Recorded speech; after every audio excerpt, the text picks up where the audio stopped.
Hello everyone, this is Ahmedullah Sayed and I'm going to talk about telehealth expansion on outpatient and primary care services in US healthcare system. So let's begin with the introduction. Telehealth has transitioned from specialized offering to core methods of healthcare delivery. The COVID-19 pandemic significantly accelerated the shift by disrupting traditional care pathway. This presentation was explore telehealth's impacts on outpatient and primary care services, covering aspects like access, provider workflow, cost, and patient engagement. Well, we use this system and economic perspective to evaluate both operational and policy implication. So, telehealth before 2020, that is before the pandemic.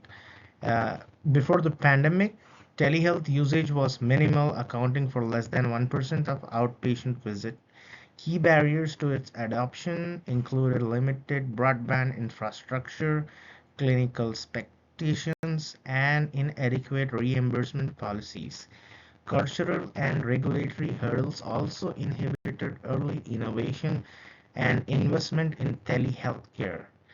Now, we're going to talk about the pandemic impact. The pandemic acted as a major catalyst for telehealth expansion. The CARES Act and the CMS waiver allowed for telehealth services across the state lines. Medicare expansion and Medicare expansion, it it covers the telehealth services and introduced payment plans. Temporary policy change removed long-standing restriction on telehealth. So, as a result, there was a significant surge in telehealth use in both urban and rural areas, and it was very helpful for the patient during the pandemic period. Now, the technology factors. So, the rapid technological advancement enabled the transformation of telehealth. This includes the development of HIPAA compliant video platforms like Zoom and Healthcare and Doxime and um, and Meets on Google Meets. Mobile applications for remote patient monitoring and chronic care management also emerged. Electronic health record integration further supported continuity of care. These technological innovation help bridge geographic and logistic barrier for both patient and providers. Let's talk about the legislative and regulatory support. Key legislative drivers include the 21st Century Cures Act, which promoted digital interoperability, the HITECH Act, the adoption of IT and EHRs. CMS expanded the list of healthcare services that are reimbursed. So all the states also introduced Party's law for ensure telehealth, which covered similar to in-person visits. So now the system framework, how the system works for the telehealth communication. So this involves the investment of broadband, IT systems, and trained personnels. The process for this was like virtual triage, e-prescriptions, and diagnostics for to have a reshaped clinical workflow. The outputs like telehealth has led to a greater patient access and satisfaction, but it also carries risk of increasing disparities.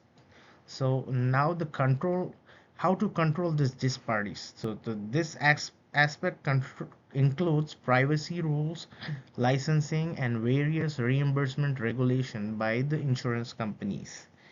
So now we are going to talk about the access to outpatient and also to the primary care. So telehealth significantly improves access for rural residents, the elderly, individuals with mobility limitation and behavioral health patients. Like it helps reduce the wait time to the providers and also the patient. And it also reduced the wait times for chronic care and mental health services, and it's more flexible scheduling and convenience in contributing to the patient and also the provider. So healthcare provider experience, what the healthcare provider had experienced from telehealth communication. So according to a report from Dr. Sarah from a virtual clinic reported increased patient volume with improved quality and reduced missed appointments. And Mac Dawson, a community healthcare director, noted operational benefits such as low overhead. However, he also pointed out stress on frontline staff due to technology, learning curves, and compliance demand. Now, the financial aspect and economical impact. So the benefits for the telehealth can lead to decreased overhead such as fewer physical facilities and supplies. It also potentially stabilizes revenue, especially in urban centers. So the challenges the providers were facing was like reimbursement inconsistency across the state, and furthermore it can lead to financial instability for rural and under resourced clinics. So barriers for equity. The digital divide is a major concern, with 41% of Medicare beneficiaries lacking reliable internet or computer access. There was no internet or computer access to the rural areas. But there was like limited access to the internet. Low income, elderly, rural population are disproportionately affected by this divide. This situation creates a two-tiered healthcare system, one for digitally connected people and another for without access. So let's talk about privacy, security, and reimbursement issue. Uh, HIPAA waivers provided short-term flexibility during COVID-19, but long-term compliance requires secure and encrypted platforms. So reimbursement exists with Medicare leading on parties, but many private insurances lagging with discourages broader adoption. So providers need to consistent have the policies for long-term investment and also have a long-term plan for telehealth communication. So the market was like more the market promoted like more efficiency, competition, and provider autonomy, but it's risk excluding those in underserved markets. Now about the policy recommendation. So broadband infrastructure investment. Expand the FCC Lifeline program to support rural access. National Telehealth Parties Law, standardize insurance reimbursement for telehealth services. Licensure reform, enable interstate provider practice throughout the nation. And data privacy like HIPAA compliance, invest in secure integrated platforms. Now the providing training and technical support, especially important for rural and older clinicians. Now come to the conclusion, the evaluation for telehealth care.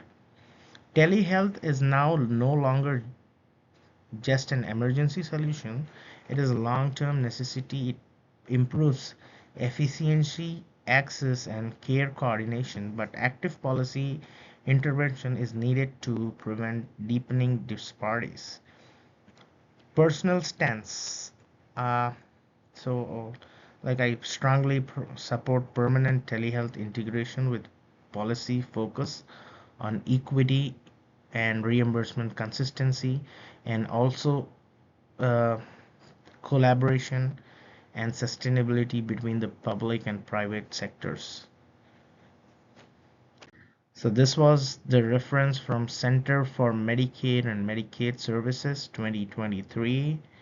Telehealth Policies and Resources, Federal Communication Commission's 2023 Broadband Access and Digital Health Equity, and Office of National Coordinator of Health Information Technology, Inoperable Advisory, U.S. Department of Health and Human Services 2022.